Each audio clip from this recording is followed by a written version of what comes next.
El aire en el salón de conferencias del Gran Hotel Sol de Andalucía era tan frío y enrarecido como la cumbre de una montaña inalcanzable. En Marbella, el sol besaba el mar Mediterráneo afuera, creando un paisaje de belleza ofuscante que contrastaba brutalmente con la atmósfera gélida dentro de aquellas cuatro paredes. Allí, el futuro de un acuerdo multimillonario se sopesaba en una balanza de poder y desconfianza.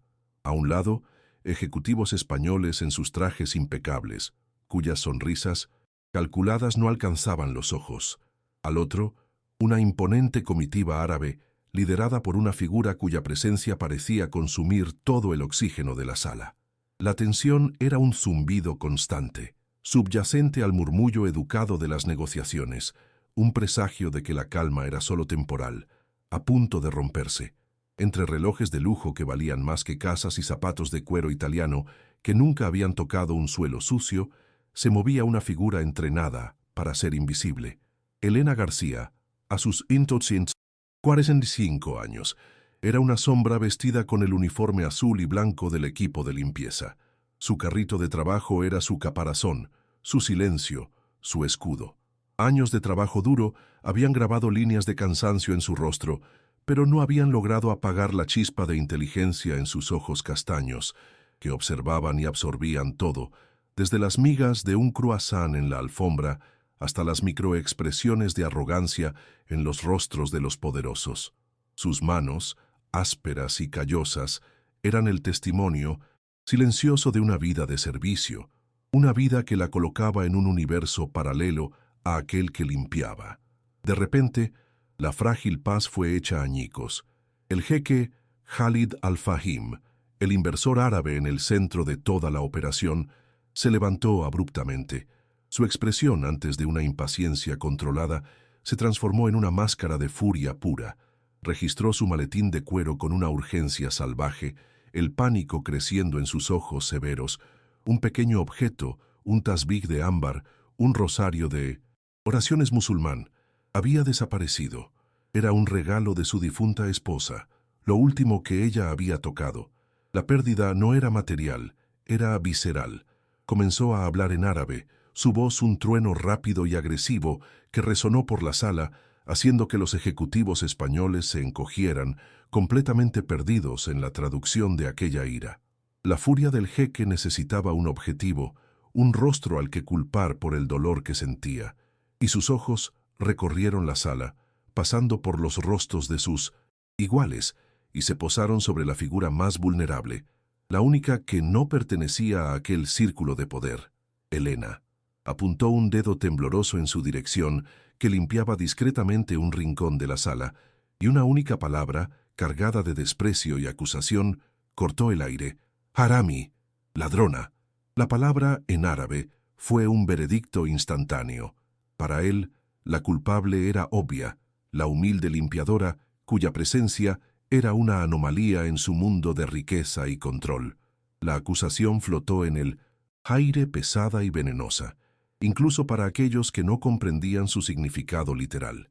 El gerente del hotel, el señor Valdés, un hombre cuya carrera se basaba en el arte de apaciguar a los ricos, se puso pálido. El sudor brotó en su frente mientras corría al lado del jeque, no para defender a su empleada, sino para sacrificar su dignidad en el altar de la satisfacción del cliente. Con gestos obsequiosos y una sonrisa nerviosa, se deshizo en disculpas al furioso inversor. Sin siquiera mirar a Elena, le hizo un gesto para que se retirara de inmediato, como si estuviera barriendo un trozo de basura bajo la alfombra. El mensaje era claro: la palabra de un jeque valía más que el honor de una trabajadora. La humillación fue pública, silenciosa y aplastante. Por un instante, el cuerpo de Elena obedeció al entrenamiento de años. Sus hombros se encorvaron, su cabeza se agachó y comenzó a moverse hacia la puerta, lista para desaparecer como siempre lo hacía. Pero entonces, algo se quebró dentro de ella.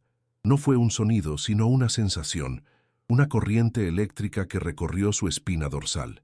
Años de resignación silenciosa, de tragarse el orgullo y ocultar su verdadera esencia, culminaron en ese momento. Se detuvo. En medio del opulento salón, bajo la mirada de todos, la limpiadora invisible dejó de moverse. Lenta, Deliberadamente levantó la cabeza y el cansancio de su rostro dio paso a una calma y firme resolución. Se dio la vuelta, no hacia el gerente que la había descartado, sino hacia el hombre que la había acusado. Sus ojos castaños, antes desviados hacia el suelo, ahora se fijaron directamente en los del jeque Khalid. Un silencio profundo y desconcertante cayó sobre la sala. Todos contuvieron la respiración, esperando lo que vendría a continuación. Nadie, ni siquiera la propia Elena, podría haber previsto la fuerza que estaba a punto de ser liberada. Ella, que había pasado años comunicándose a través de gestos de sumisión, abrió la boca para hablar y el mundo de aquella sala de conferencias se detuvo para escucharla. Con una voz clara que no temblaba y en un árabe formal, tan poético y puro que sorprendió a la propia comitiva del jeque, Elena habló. La honra de un hombre no se mide por lo que posee, sino por la forma en que trata a quienes no tienen nada. Sus palabras no eran un grito, sino un bálsamo de verdad en medio del caos. Su dolor no le da el derecho de robarnos nuestra dignidad. Cada sílaba estaba perfectamente articulada, cargada con el peso de una sabiduría que no se aprende en salas de reuniones, sino en la escuela de la vida. La limpiadora ya no estaba allí. En su lugar estaba una mujer reclamando su inestimable valor. El impacto de aquellas palabras fue absoluto. Los ejecutivos españoles se miraban unos a otros, confundidos, pero sintiendo el cambio sísmico en la dinámica de la sala. La comitiva del jeque estaba boquiabierta, sus rostros una mezcla de conmoción y admiración reticente. El propio jeque Khalid retrocedió un paso, como si hubiera sido golpeado físicamente. La furia en sus ojos se disolvió, siendo reemplazada por una curiosidad atónita, una vulnerabilidad que no mostraba a nadie. La mujer que había etiquetado como una ladrona en un segundo, había desarmado su arrogancia con nada más que la verdad, dicha en su propia lengua. En aquel pesado silencio, una nueva negociación, mucho más importante, estaba a punto de comenzar. Si este giro inesperado te ha sorprendido, imagina lo que está por venir.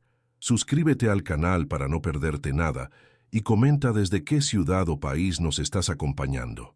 Con un gesto seco e imperioso, el jeque Khalid despidió a todos de la sala.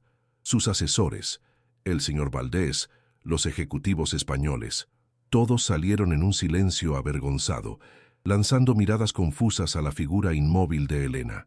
La pesada puerta de madera se cerró con un suave clic, pero que resonó como el sellado de una caja fuerte, aislándolos a los dos en un universo aparte. El vasto salón de conferencias, antes un escenario para la exhibición de poder y riqueza, se transformó de repente en un espacio íntimo y cargado de una tensión de naturaleza completamente diferente. El silencio que se instaló no estaba vacío, sino lleno de preguntas no dichas y del recuerdo flotante de las palabras de Elena, que aún flotaban en el aire como un perfume raro y embriagador. La furia del jeque se había desvanecido como el humo, dejando atrás a un hombre despojado de su armadura. La arrogancia había dado paso a una perplejidad profunda. Miraba a Elena, pero veía un fantasma familiar, la calma de ella, la dignidad en su postura, la fuerza silenciosa en sus ojos. Todo era un eco doloroso de su difunta esposa, Amira. Ella también poseía esa capacidad de desarmarlo con una simple verdad, de ver a través de su riqueza hasta el alma de un hombre común. Por primera vez en meses, desde que la soledad se había convertido en su compañera constante, Khalid sintió que el hielo alrededor de su corazón comenzaba a agrietarse, permitiendo que una dolorosa ola de nostalgia lo invadiera. Carraspeó, el sonido extrañamente fuerte en el silencio de la sala. Su voz, cuando finalmente habló, estaba desprovista de la aspereza anterior. Era más baja, más grave, y cargada de una vulnerabilidad que sus subordinados jamás habían presenciado. En árabe, el mismo idioma que había usado para la acusación, ahora lo usaba para la indagación. «¿Mananti?», preguntó. «¿Quién eres?». La pregunta era simple, pero contenía un universo de significado. No era una petición de su nombre o cargo, sino un cuestionamiento sobre la esencia de la mujer que se había atrevido a confrontarlo, que hablaba el idioma de su alma y que lo miraba no con miedo, sino con una comprensión desconcertante. Elena sintió un escalofrío recorrer su cuerpo. Era el miedo, el viejo conocido, susurrándole que retrocediera, que se disculpara, que volviera a la seguridad de su invisibilidad. Era la voz de la supervivencia, afilada por años de dificultades. Pero otra voz más fuerte y largamente dormida habló más alto, la voz de su dignidad, recién despertada. Había dado el primer paso fuera de las sombras y no podía retroceder ahora. Respirando hondo, encontró el coraje para anclarse en el presente, para honrarse a sí misma y a la verdad que llevaba. Su respuesta no sería una disculpa, sino una afirmación de su existencia. «Mi nombre es Elena García», comenzó, su voz aún en árabe, suave pero firme. «Pero antes de ser una limpiadora en este hotel, fui una niña en Tetuán». No ofreció un largo y sufrido relato de su vida. En cambio, pintó un cuadro breve y vívido con sus palabras. Describió el olor de las especias en el zoco, el sonido de la llamada a la oración resonando por los callejones, la sensación del sol marroquí en su piel. Contó sobre su infancia bilingüe, creciendo entre el español de su familia y el árabe de las calles, una herencia cultural que era su verdadera riqueza, un tesoro que ningún uniforme podía ocultar o borrar. La mente de Elena viajó en el tiempo, a una vida que parecía pertenecer a otra persona. Recordó a su padre, un traductor, y su casa llena de libros en 3 idiomas. Soñaba con seguir sus pasos, con ser un puente entre culturas. Pero la vida, con sus crueles giros, tenía otros planes. La muerte prematura de sus padres la obligó a cruzar el estrecho hacia España en busca de un nuevo comienzo, un futuro que imaginaba brillante. La realidad, sin embargo, fue dura e implacable, empujándola a trabajos menores, donde su mente culta y su espíritu multilingüe eran de poco valor. La resignación se convirtió en su mecanismo de defensa. Explicó, con una honestidad desarmante, cómo la necesidad la llevó a ese trabajo. No había amargura en su voz, solo la aceptación melancólica de un destino que la había subestimado. A veces, la vida nos pone en lugares donde tenemos que escondernos para sobrevivir. Me escondí tanto tiempo que casi me olvido de quién era, confesó, más para sí misma que para él. La confesión flotó entre ellos, una verdad tan pura y dolorosa que el jeque la sintió como si fuera suya. Comprendió, a un nivel profundo, el peso de sentirse un fantasma en su propia vida. Mientras Elena hablaba, Khalid escuchaba con una atención que no dedicaba a nadie desde hacía mucho tiempo. Cada palabra de ella era como una llave, girando una cerradura en su corazón enlutado. Su historia, la dignidad con la que la contaba, la ausencia total de autocompasión, todo ello le recordaba insoportablemente a Amira. Su esposa también venía de orígenes humildes y llevaba consigo una sabiduría y una gracia que el dinero no podía comprar. Él se había enamorado de esa autenticidad y ahora veía un reflejo de ella en los ojos de aquella completa extraña, una limpiadora en un hotel de lujo en Marbella. Movido por un impulso que él mismo no comprendió, el jeque confesó el motivo de su furia descontrolada. Habló del tasbí. Describió cómo el ámbar parecía calentarse en sus manos igual que la mano de su esposa. Era lo último que sostuvo antes de marcharse, dijo, la palabra marcharse saliendo como un susurro ahogado. Cuando no lo encontré, sentí como si la estuviera perdiendo de nuevo, como si el último hilo que me conectaba a ella se hubiera cortado. La confesión lo desnudó por completo, revelando al hombre devastado por el dolor detrás de la fachada del multimillonario despiadado. Continuó, con la voz embargada por la emoción. Habló de la soledad aplastante que lo rodeaba desde la muerte de Amira. Describió cómo la gente a su alrededor había cambiado. Sus asesores, antes colegas, ahora lo trataban con una cautela temerosa, sus palabras siempre calculadas para agradar o manipular. Sus socios de negocios veían su dolor como una debilidad a explotar. Estaba en un desierto de riqueza, muriendo de sed por una conexión humana genuina, rodeado de personas que solo veían su poder y su dinero, y no al hombre que se estaba ahogando en el duelo. Elena escuchaba y en su corazón un puente de empatía se construía sobre el abismo social que los separaba. No veía a un jeque, Veía a un viudo, no veía a un multimillonario, veía un alma solitaria. Su propia vida, marcada por pérdidas y sueños rotos, le permitía reconocer el dolor en su forma más pura. Entendía la desesperación de aferrarse a un objeto como si contuviera la esencia de quien se ha ido. En su silencio respetuoso, le ofreció algo que nadie más podía, un espacio seguro para su sufrimiento, libre de juicios o segundas intenciones.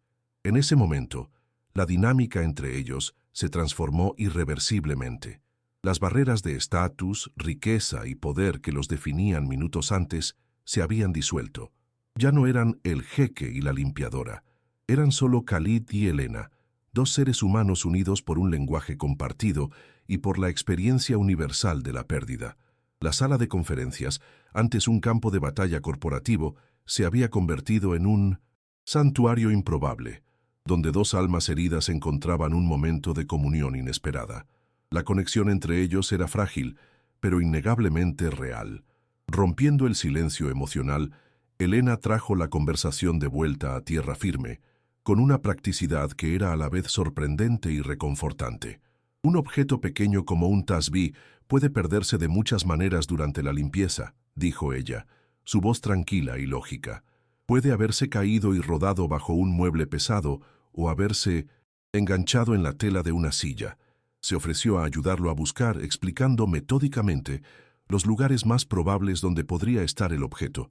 Su enfoque no era servil, sino el de una experta en su dominio, ofreciendo su conocimiento para resolver un problema. La oferta de Elena tomó a Khalid completamente por sorpresa. En su mundo, la ayuda siempre venía con un precio, una expectativa de recompensa. Esperaba que ella pidiera dinero, una indemnización por la falsa acusación, o quizás un trabajo mejor, pero ella no pidió nada. Su oferta de registrar el suelo y los rincones de la sala a su lado era tan genuina, tan desprovista de artificios, que lo desarmó una vez más. Era un simple acto de bondad humana, algo que no había recibido en tanto tiempo que casi había olvidado cómo se sentía. «Acepto», dijo él, su voz apenas un murmullo. Al aceptar, no solo estaba aceptando ayuda para encontrar un objeto perdido, estaba dando un paso monumental fuera de su fortaleza de arrogancia y dolor. Estaba permitiendo que una extraña, una mujer a la que había humillado públicamente, entrara en su espacio vulnerable y lo ayudara a recoger los pedazos. Por primera vez desde la muerte de Amira, estaba depositando una pizca de confianza en otro ser humano, y ese acto de fe, por pequeño que fuera, parecía un rayo de sol en su oscuridad, y así comenzó la búsqueda. En medio del lujoso salón, bajo la luz de las lámparas de cristal, un jeque árabe con sus finas vestiduras y una limpiadora española con su sencillo uniforme comenzaron a buscar juntos. La escena era surrealista, una pintura viva de lo improbable. Él, que comandaba imperios con una llamada telefónica, estaba ahora de rodillas, mirando bajo una mesa de caoba maciza.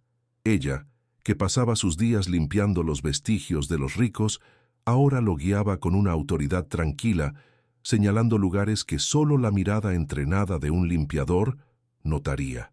Fuera de la puerta cerrada, la ansiedad era palpable. El señor Valdés caminaba de un lado a otro, retorciéndose las manos. Su mente, incapaz de procesar la realidad de la situación, se precipitaba a la peor conclusión posible.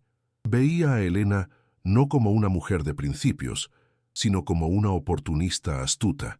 En su cabeza, ella estaba allí dentro, aprovechándose del estado emocional del jeque, quizás inventando una historia triste para extorsionarle dinero o chantajearlo.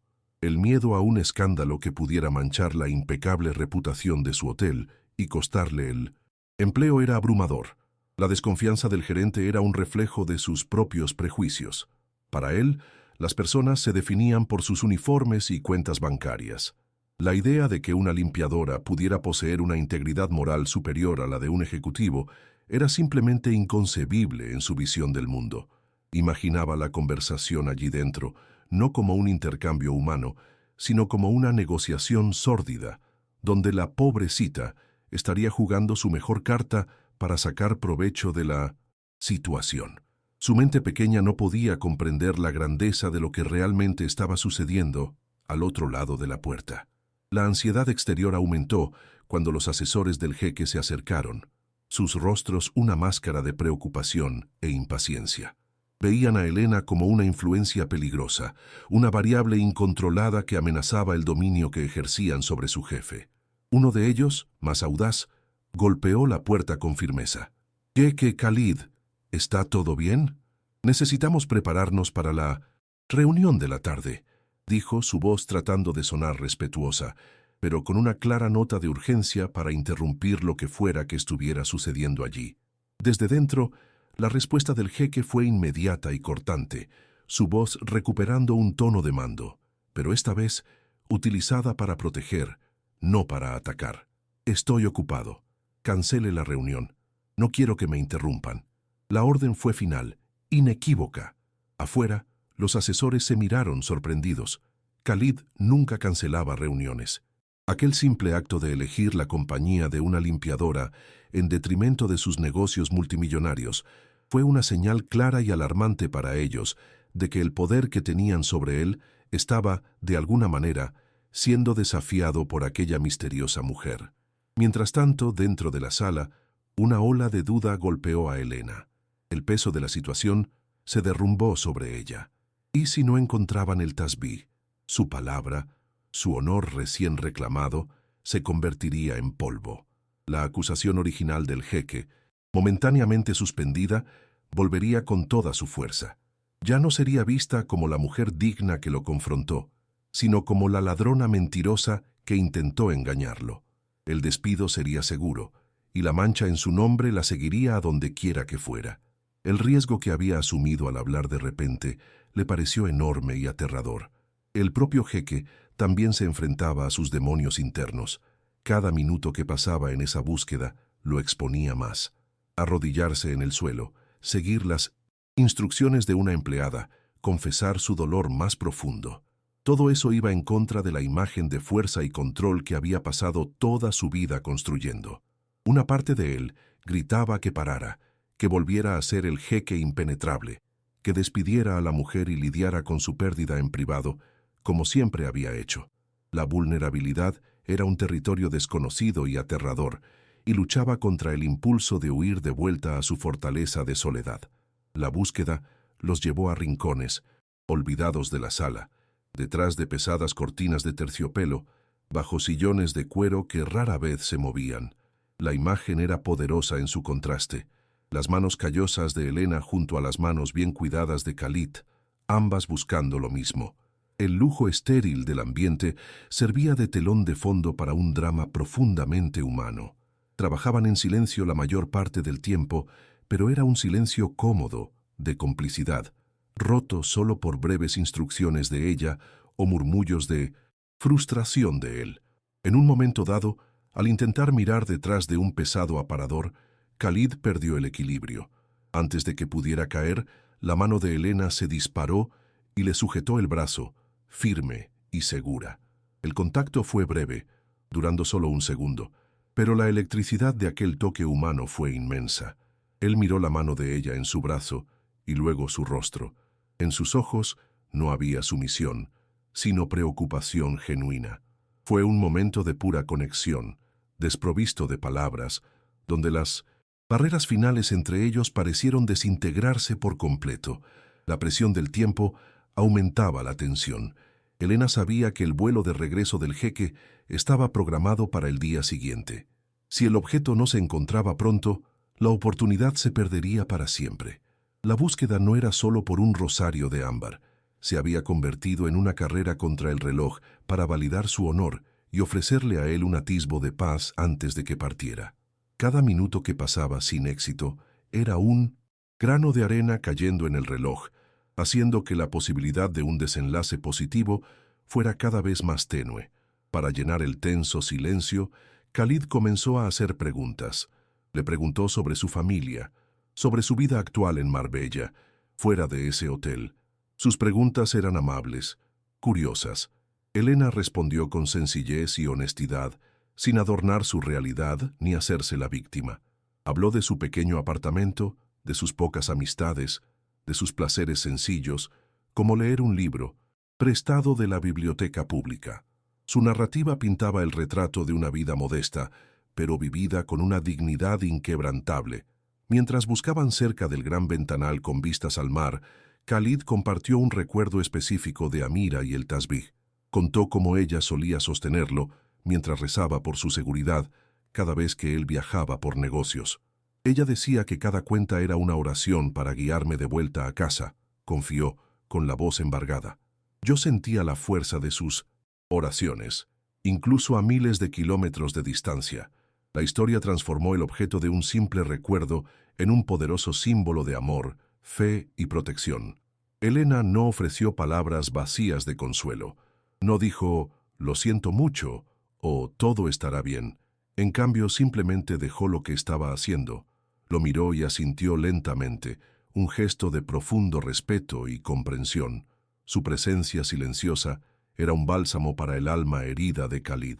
Se dio cuenta de que eso era lo que le faltaba. Alguien que pudiera simplemente ser testigo de su dolor sin intentar arreglarlo, juzgarlo o sacar provecho de él. Alguien que simplemente estuviera allí. La atmósfera en la sala había cambiado por completo. El aire ya no era frío y corporativo, sino cálido y denso de emoción.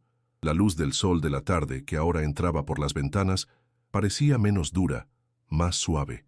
El salón de conferencias, un lugar de negociaciones impersonales, se había convertido en un espacio sagrado, una burbuja de tiempo donde dos extraños de mundos opuestos habían encontrado un terreno común en el paisaje de la experiencia humana, un lugar donde el dolor podía ser compartido y la dignidad reconocida.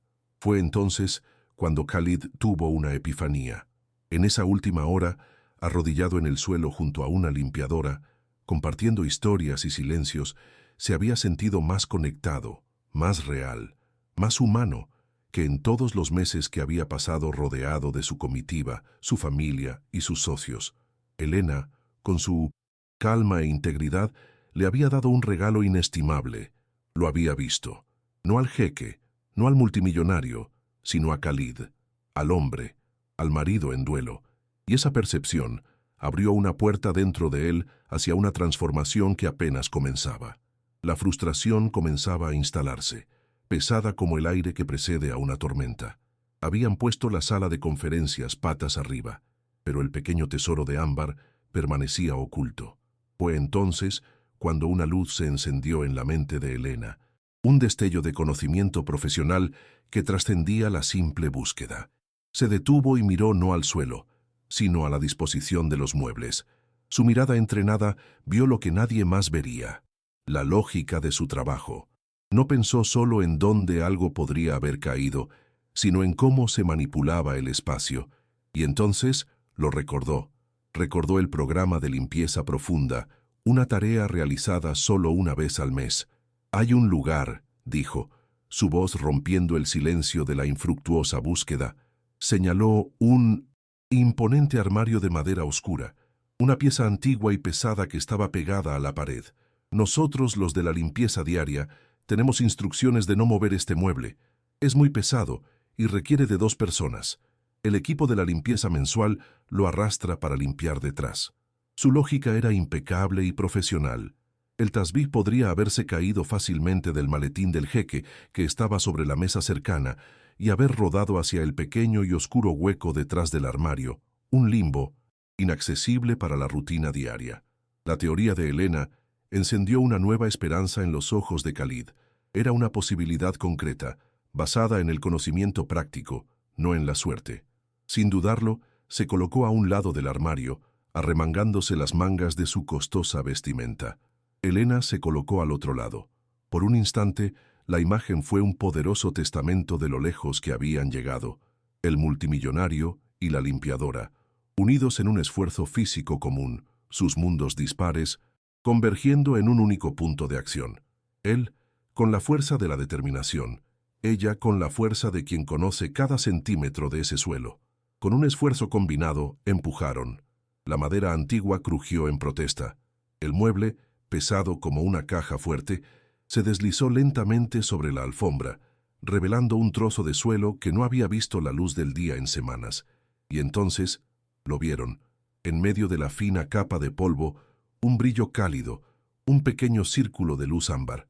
Allí estaba, el tasbih, no robado, no perdido para siempre, sino simplemente escondido, esperando a ser encontrado.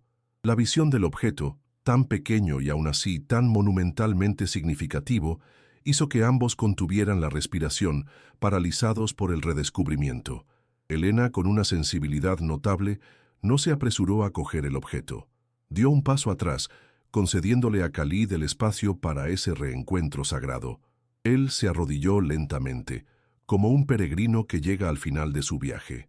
Su mano, que antes temblaba de ira, ahora temblaba de emoción. Con la punta de los dedos tocó las cuentas de ámbar antes de finalmente cogerlas. Al sentir el peso familiar y el calor suave en su palma, una ola de alivio tan abrumadora recorrió su cuerpo que tuvo que apoyarse en el armario para no caer. Levantó la mirada hacia Elena, sus ojos oscuros brillando con lágrimas no derramadas. La gratitud era tan inmensa que las palabras parecían inadecuadas, demasiado pequeñas para contener la enormidad del sentimiento. Abrió la boca para hablar, pero lo que salió fue solo un sonido ahogado, un shukran, gracias, que era más una exhalación de su alma que una palabra. Era el agradecimiento por encontrar el objeto, pero también por haber encontrado ella al hombre detrás de él. En ese momento, su gratitud era un puente indestructible entre los dos. Con un gesto de cuidado casi maternal, Elena le pidió el tasbih con la mano. Él se lo entregó sin dudar. Con la punta de su uniforme, limpió delicadamente cada cuenta, eliminando el polvo y restaurando su brillo original. Era un acto de servicio, pero esta vez, un servicio nacido del respeto y la empatía, no de la obligación. Vayamos a su suite, sugirió suavemente. Este lugar ya ha cumplido su propósito.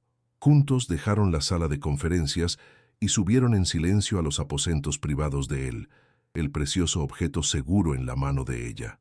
En la opulencia silenciosa de la suite presidencial, con la ciudad de 1900, Marbella extendiéndose bajo ellos, Elena extendió la mano y devolvió el tasbih a su dueño.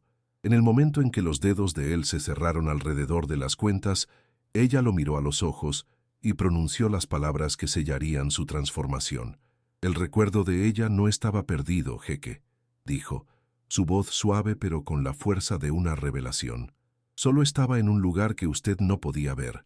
Las palabras de Elena lo golpearon con la fuerza de una verdad universal.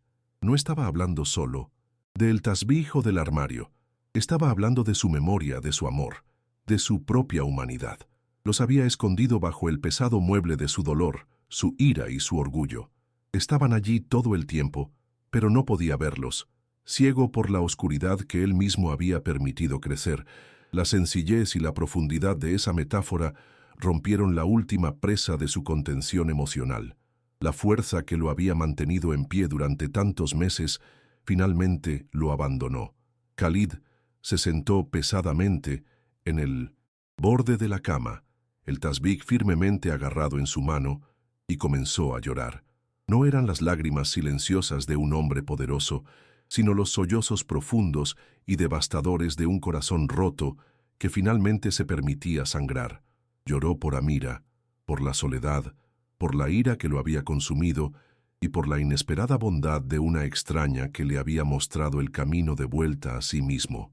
Elena permaneció en silencio, una testigo compasiva de su catarsis. Cuando la tormenta de emociones pasó dejando atrás una calma exhausta, Khalid levantó el rostro. Las lágrimas habían lavado la dureza de sus facciones, revelando al hombre debajo.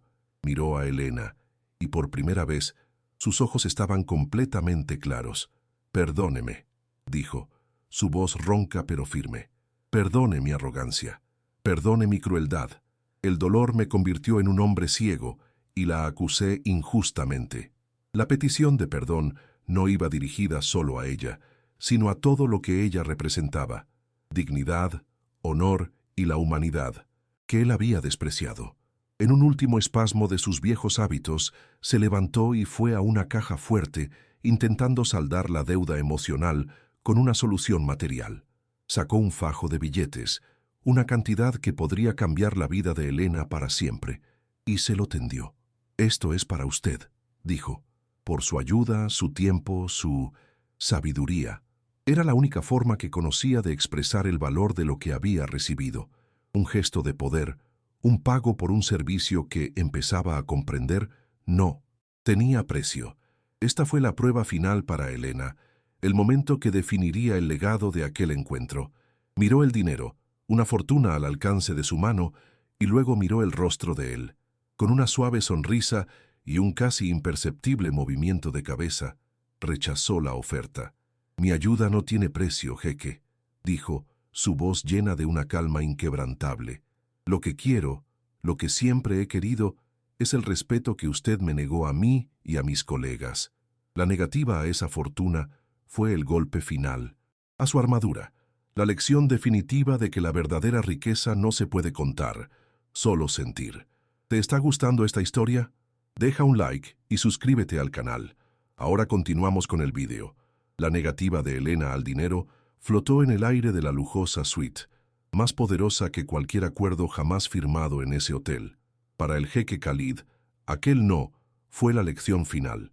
Miró a la mujer que tenía delante, cuyo sencillo uniforme ya no podía ocultar la realeza de su carácter, y sintió una ola de respeto tan profunda que lo dejó sin aliento. Por primera vez entendió que el antídoto para su dolor no vendría de su fortuna, sino del tipo de riqueza que poseía Elena. Una integridad que no estaba en venta. No insistió, solo asintió lentamente. Un gesto de rendición no a la debilidad, sino a una fuerza superior. En ese momento, la limpiadora se convirtió en su mentora y el multimillonario en su humilde alumno. A la mañana siguiente, el Gran Hotel Sol de Andalucía bullía con una energía diferente. La noticia de que el jeque haría un anuncio importante se había extendido. Ejecutivos, periodistas y curiosos se reunieron en el gran lobby, anticipando la noticia de una inversión colosal que cambiaría el panorama económico de la región. El señor Valdés, el gerente del hotel, estaba especialmente tenso. Su sonrisa forzada apenas ocultaba la ansiedad. Rezaba para que el desagradable incidente del día anterior hubiera sido olvidado, barrido bajo la alfombra junto con sus propias inseguridades y prejuicios.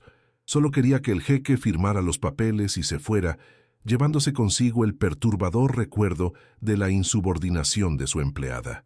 Cuando el jeque Khalid apareció, sin embargo, algo en su postura había cambiado. Caminó hasta un podio improvisado en el lobby, no con la arrogancia de un conquistador, sino con la serenidad de un peregrino. Su comitiva lo seguía, sus rostros una mezcla de confusión y respeto recién descubierto. Se aclaró la garganta, y el silencio cayó sobre la multitud. «Señoras y señores», comenzó su voz tranquila y clara, «vine a España para hacer una inversión, pero los acontecimientos de las últimas 24 horas me han enseñado que el mayor capital que existe no es el financiero, sino el humano». La multitud se miró confundida. Aquello no estaba en el guión esperado. Continuó, su voz ganando fuerza. «He aprendido que, a menudo, el mayor valor está escondido a la vista de todos, en lugares que nuestra arrogancia o nuestra prisa nos impiden ver». Sus ojos recorrieron la multitud y se posaron brevemente en el señor Valdés, que palideció. «Por lo tanto, he decidido que mi inversión aquí no será en edificios o empresas, será en personas». Hizo una pausa dramática antes de anunciar: «Hoy anuncio la creación de la Fundación Alamal, la Fundación Esperanza». Un murmullo de asombro recorrió la sala. El acuerdo multimillonario se había transformado en un proyecto filantrópico. La sorpresa se convirtió en estupefacción cuando el jeque comenzó a detallar la misión de la fundación: ofrecer becas, cursos de idiomas y capacitación profesional a inmigrantes y trabajadores de bajos ingresos en toda España, personas que, como él dijo, poseen talentos y sabiduría que la sociedad a menudo se niega a ver. Y entonces llegó el golpe maestro. «Una fundación como esta necesita más que dinero para tener éxito», declaró. «Necesita un alma, un corazón, alguien que comprenda su misión a un nivel fundamental. Y he encontrado a esa persona aquí mismo, en este hotel». Con una sonrisa genuina se giró hacia el lateral del lobby y llamó: Señora Elena García, por favor, únase a mí. El tiempo pareció detenerse. Todas las miradas se volvieron hacia la figura que emergía tímidamente de detrás de una columna. Era la limpiadora. Para el personal del hotel fue un shock eléctrico. El señor Valdés sintió que el suelo desaparecía bajo sus pies. Observaron, boquiabiertos, mientras Elena, con su uniforme de trabajo, caminaba con una dignidad inquebrantable a través del lujoso lobby hasta el podio, ya no una sombra, sino el centro de todas las atenciones. A su lado, con los flashes de las cámaras explotando alrededor, el jeque hizo su anuncio final. La señora García no solo nos ha recordado el valor de la dignidad, sino que también ha demostrado una sabiduría e integridad que son la base de esta fundación. Por lo tanto, tengo el honor de nombrarla consultora cultural y miembro inaugural del Consejo de la Fundación Al-Amal. No le ofreció un trabajo por lástima. Le ofreció un puesto que honraba exactamente quién era ella. Su inteligencia, su carácter y su herencia cultural, antes pasivos ocultos, se convirtieron en sus mayores y más valiosos activos profesionales. El rostro de Elena era un lienzo de emociones complejas. La conmoción inicial dio paso a una profunda comprensión y, finalmente, a una serena aceptación. Las lágrimas que brotaron en sus ojos no eran de tristeza ni de alegría abrumadora, sino de validación. Era el reconocimiento de toda una vida de valor no visto. En aquel podio, bajo la mirada del mundo, los hombros que habían cargado con el peso de la invisibilidad durante tantos años se enderezaron. Ya no se definía por su trabajo, sino por su propósito. Su transformación estaba completa. Su voz, antes silenciada, ahora tenía una plataforma para resonar. A su lado, la transformación de Khalid era igualmente profunda. El hombre amargado y enfadado había desaparecido. En su lugar, había un líder cuya fuerza ahora provenía de la vulnerabilidad y la compasión. Al crear la Fundación Esperanza, en memoria de su esposa, encontró una manera de canalizar su dolor en un legado de bondad. Ya no huía de su pérdida, sino que la honraba, transformando el amor que sentía por una persona en una fuerza que levantaría a muchas otras. Había redescubierto su propósito, no en la acumulación de riqueza, sino en su distribución significativa. La conexión humana que tanto anhelaba la había encontrado en el acto de dar. ¿Han hecho algún gesto de bondad que cambió una vida? Dejen un corazoncito si creen que el amor es más poderoso que cualquier riqueza. Suscríbanse para más historias de segundas oportunidades. Comenten, el amor no tiene precio si ustedes también creen en la bondad humana.